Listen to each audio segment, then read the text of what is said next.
here's the longer video all about my vision boards. You might have seen just a quick overview that I posted inviting everyone in 2005. They want to do a vision board and just sharing a little bit about my boards. In this video, I wanted to just take more time only for those of you who are interested, possibly because you were there with me when I created these vision boards or because you really want to know more detail about how they changed their life and what details are, what little things are in the board and how they've come to be or not come to be. So this is the longer video and much more personal. So this is the first vision board I did, and as I said in the short video, it was something that I think I'd seen vision boards going back to The Secret, that great kind of manifestation movie that has an Australian producer, so, quite famous for all of those from Australia. And, I saw it in that and didn't give it much credence. It never particularly interested me, even though I am a very visual person. And then I had the opportunity in 2009 in our women's group to create a vision board. So it was an easy way to do it, to give it a try. But I had absolutely no expectations of it at all. Like, I really didn't think that there would be anything beyond what I would normally be capable of. It was just, a cutting out of magazines. How could that change anything? But it completely surprised me, and I loved the process of doing the vision board, and it kind of became both about things that I wanted to experience in my life, but also a real capturing of where I was at and what was important to me, and that's kind of what I'm sharing in this much longer video. So I guess the obvious place to start is the surprises, which you guys have already heard about, but I was surprised at the power of the vision board, of how easily and within such short time frames things that were on that board just came into being, and they were so easy that I in fact didn't really even link them back to the vision board. Like, they just seemed to be happening so naturally that it didn't seem like a lot of effort or planning or anything had gone into creating these things, so I didn't think that the vision board was part of it. And then, at some point I did look back and go, oh my goodness, those were on there and they just happened just like that. And actually, as I'm saying that out loud to you, it sounds so like the guy in The Secret, which at the time I just thought was so lame. So here I am joining the lame club, and telling you that I am surprised at how some printed magazine images, from like Vogue or somewhere, with no spiritual content, or no like metaphysical anything, stuck on with, a glue stick onto a piece of cardboard. How can that process possibly produce miracles? And yet it does. It absolutely does. So for me, the biggest miracle of the vision board was the giving birth to Isabel, giving birth to a baby. And that was something that I was discussing actively with Jose, but we were really at different places about it. And it was very difficult conversation, just because we loved each other so much and we seemed to want such different things. And it seemed like, for those of you who are listening to this who were friends with me at the time, will remember it seemed like there was just no solution, and it was a kind of a source of anguish, or, what's going to happen. And of course, it had to go on the vision board. It was something that was really important to me. And there was really this moment where I had several images of mothers and children. And for me, what the real miracle of the vision board was the choice of that photo, that I could have put another photo there. There were definitely more ambiguous photos. And for most of the time of creating the vision board, I had one of those more ambiguous photos, which just meant having a child in my life. And who knows, could have been a niece or a nephew, could have been an adoption, could have been a friend's child that I got to spend time with. And then here was this photo that was just so clearly two parents having just given birth. And it was very powerful to choose to put that on the board. And I think this is what's something about vision boards that makes it really special is that you have to be so clear and so defined in the image you choose because it's an actual image, you know, it says the 1,000 words that they all do, and each image has a different nuance. And the act of placing that one on the board um,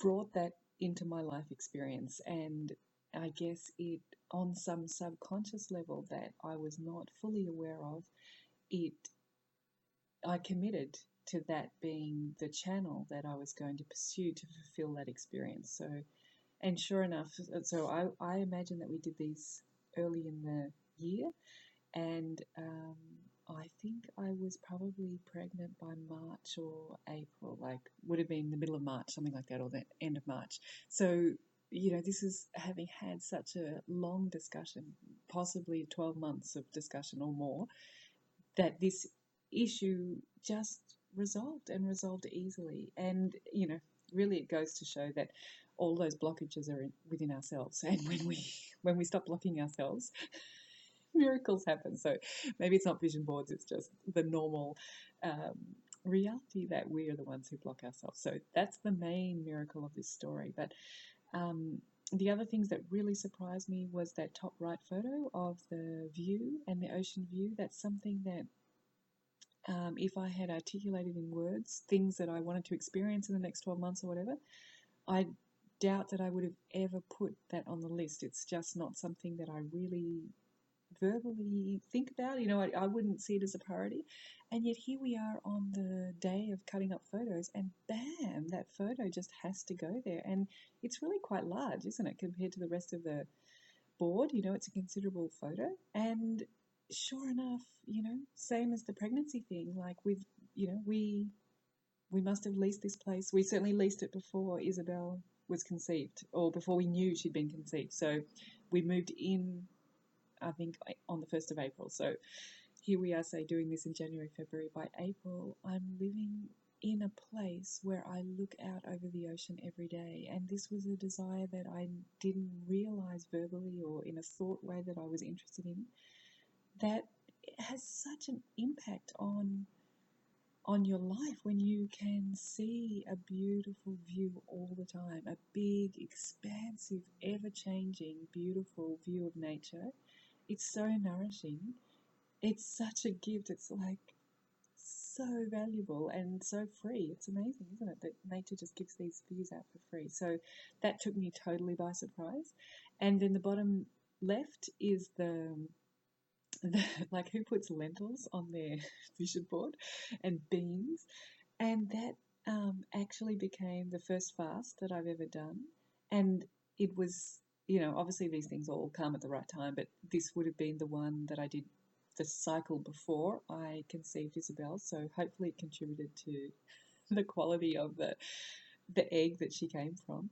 Although that was not at all verbally what I had in my mind, but just this real attraction to simplifying my diet, to being around vegetables and pulses and just really wholesome food.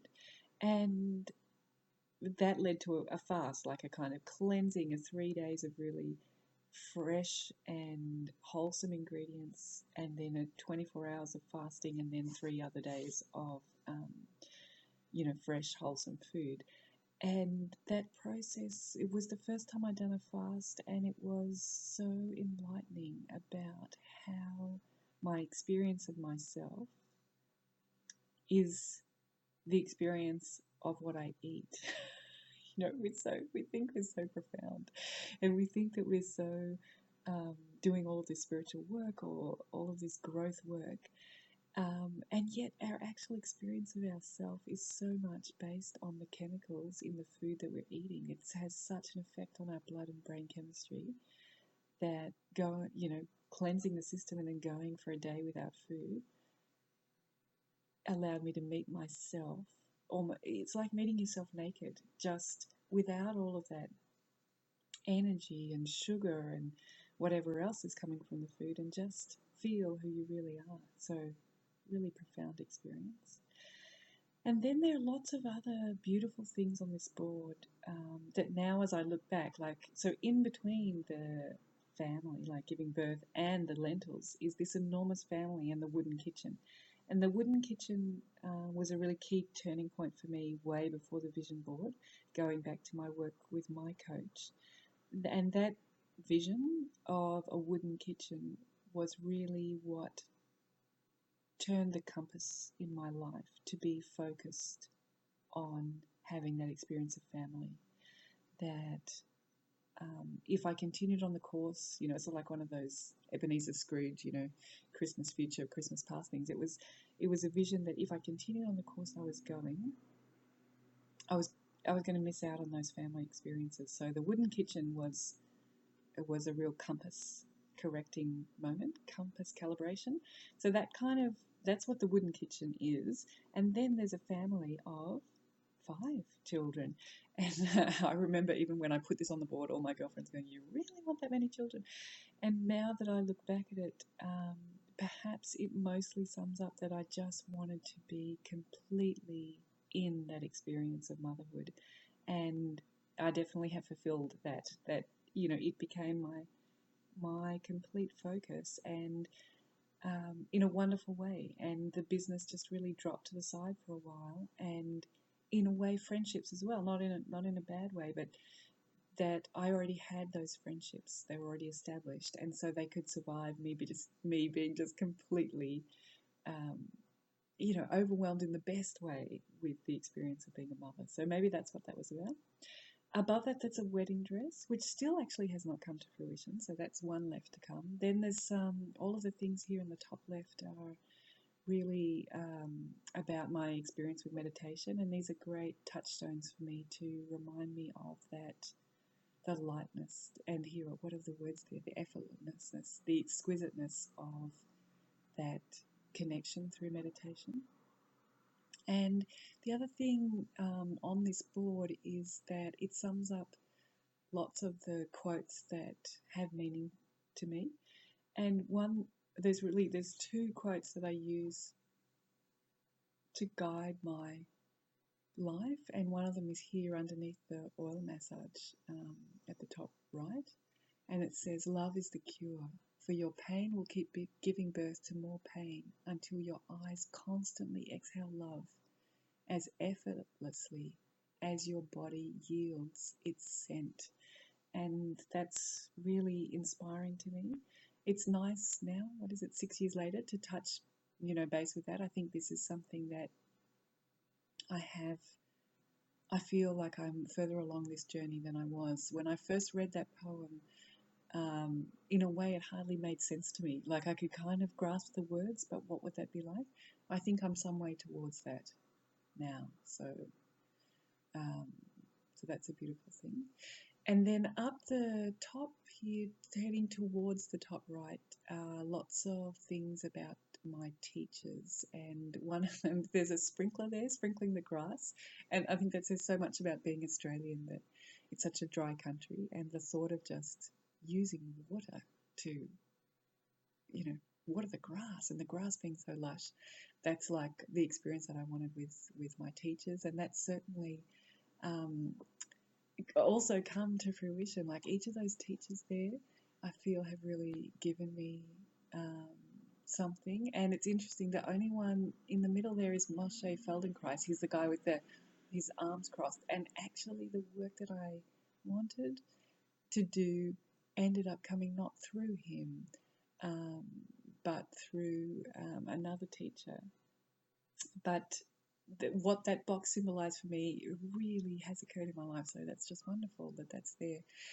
And then you've already seen about the house, and then the bottom left was all about aging and coming to terms with becoming older, and looking that in the eye and looking for that opportunity. And they were really important to me, like the one here of the gorilla lady, excuse me, her name has just totally left my mind, but of being that look that she has in her eye of feeling that you have given all that you are to life, and that you as an older body can look life in the eye and be really on even terms. So very inspiring. And of course, at the time, I wasn't sure that I would have children. So this part of the board was also about um, becoming older and being okay with however my life is.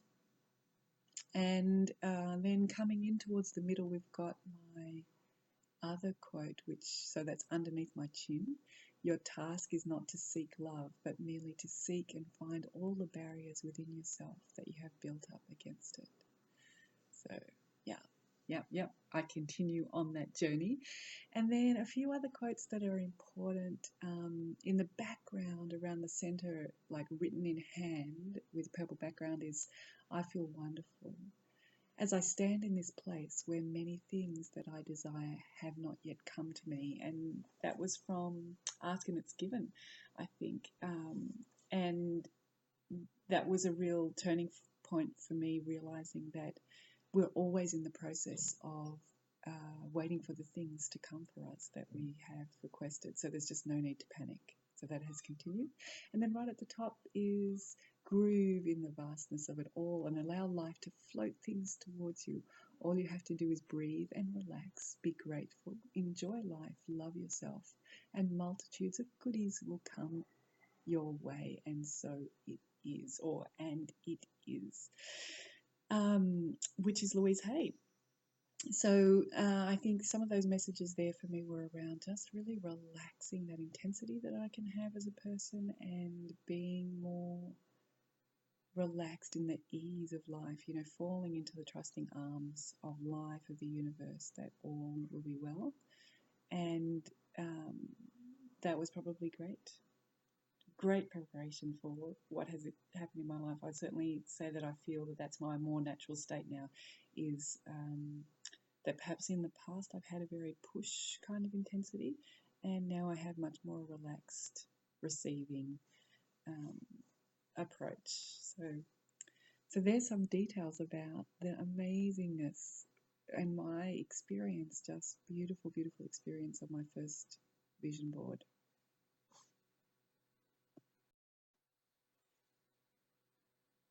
And now super quickly, because I'm going to go pick up Izzy in 10 minutes. So super quickly, here's my second vision board.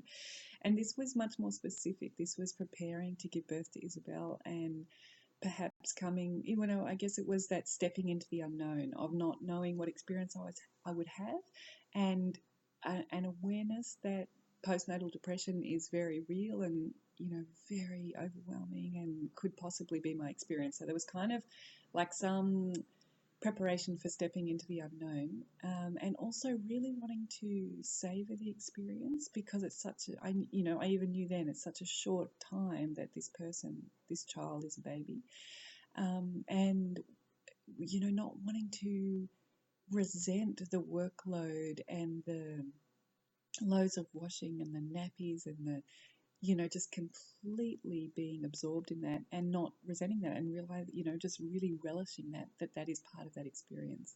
So there was a real purpose and focus to this board, and this was much more directed in a way about telling myself, to be calm. It's like those be calm and drink tea type of messages we see these days. So there was, I guess, in some way, where do I start? Maybe top right is a good place to start. So this was all about perhaps feeling lost and realizing, just trying to remind myself and articulate that all change is kind of, an unfreezing of the current state, and refreezing, to use that real change management language, that it means that the current state is definitely going to transform, and in that miracle of transformation, everything can just be all over the place with no order and no idea what's going on, and that would be a normal part of the experience. So there's lots of feeling lost. We've got the goldfish jumping out of the bowl, we've got the sand slipping out of the hand, and below the face that can't see, that's kind of being disfigured, we've got the butterfly, caterpillar transforming into a butterfly, and then we've got a lady jumping from one rock to another rock, So that I was trying to capture that moment between where you are and where you will be, that there will always be that moment of the unknown. So that's what that kind of process is about, and just relaxing into that, surrendering into that, and not resisting it. Then at the bottom right, lots of things to remind me really about, this is in a way, it's just to remind me about my mantra, to remind me about my meditation, that grounds me. It keeps me true, it keeps me honest, it keeps me safe, it keeps me who I am. It's like that beacon that when you're lost, it's just so grounding. It's an anchor that no matter how much storm there is, how much tempest there is, it's always leading me to my core. So it was just a reminder that if I'm beginning to feel the above symptoms, to make sure I use the below remedy, and focus on, my structure, my mantra, my silence, my mantra DNA. And then you've got the mother with the baby and the I'm grateful. So really wanting to tell myself, to appreciate, because it's something that I'd really worked hard to achieve. Then over in this bottom left is all of the reasons that had led up to Isabel arriving in the way that she did. We've got the magnets, just inevitably drawn to each other. We've got the partners still smiling and looking at each other while they're holding a baby. We've got an image of Aboriginal Australian art there of the footprints coming back to the meeting place, coming back to home, that it's about hope. In the very bottom right, we've got a woman in a business suit, which I actually cut this photo out a long time ago, maybe when we first arrived in Portugal, so maybe 8 years ago or something, to kind of say, I'm done with that corporate life. Like, it was great, and I really gained heaps of confidence. But I'm done with it. So that image really reminds me that I'm not really looking for a blazer type of life anymore. And it goes with, above the couple, there's kind of an elderly lady. That's another photo that I cut out at that time to kind of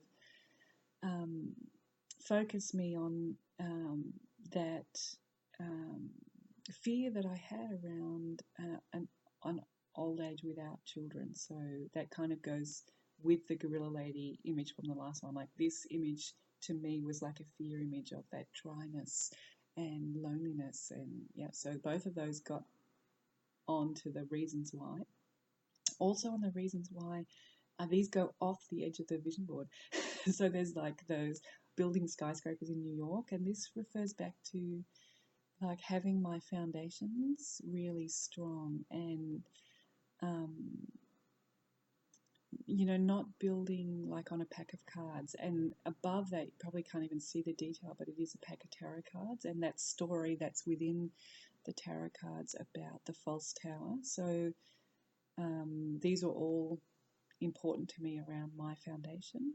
And in the middle, a scene from a movie, which I can't remember the name, nor can I remember the actors, but in the story, at one point, the woman, the female character there, shares all of her faults, and the husband just kind of receives them. And I guess that, goes with the false tower and the strong foundations of just really accepting all of those foibles about myself. So these are lots of the reasons around why Isabel came to be, or why a child came to be. Then there's a couple of red photos there, which about the red tent, which is about how much you need the village and how much you need your girlfriends. So those were to remind me to reach out and to seek support whenever I needed it. And then up in the top left is more about the spiritual journey. So we've got Krishna talking to Arjuna there, and we've also got the mother with Krishna, and both of these just reminding me about the role of the child and that love that we have for our children, but also that seeking no reward, that we are on the field of action and just to be in the action. So not having a child for the future and for what she will experience or I will experience through her, but just being in the moment. And then this amazing image of this lady with her arms open. Something spoke to me about that, and then on top of that image, I put this other image which I don't even know what it means. some nourishment being poured out of a shell onto a statue, but it just spoke volumes to me. So on it went. And then finally able to just tack in a bath there to remind me to look after myself, which, maybe didn't happen that much in the first year, but maybe happened more than it would if that photo wasn't there. And then right at the top, a couple of real bowing down and surrender images, embrace surrender, resist nothing, surrender my body, my dominion, my identity, my freedom. Just be ready to just let go of those into the experience and see what comes. So better go pick up Isabel. Hey, there's some more detail about my vision board. I hope that sharing of my experience with these vision boards gives you a better idea of what you might experience, the power of the boards, and how personal they are, how powerfully meaningful they are to the person that makes them, and inspires you to do your own vision board. And of course, if you want to do that together, or if you want to do that in a life coaching context, to contact me and fill out the contact form below. And watch the other video if you want any more details about that. Thanks for listening to all about my vision boards and my own personal experience.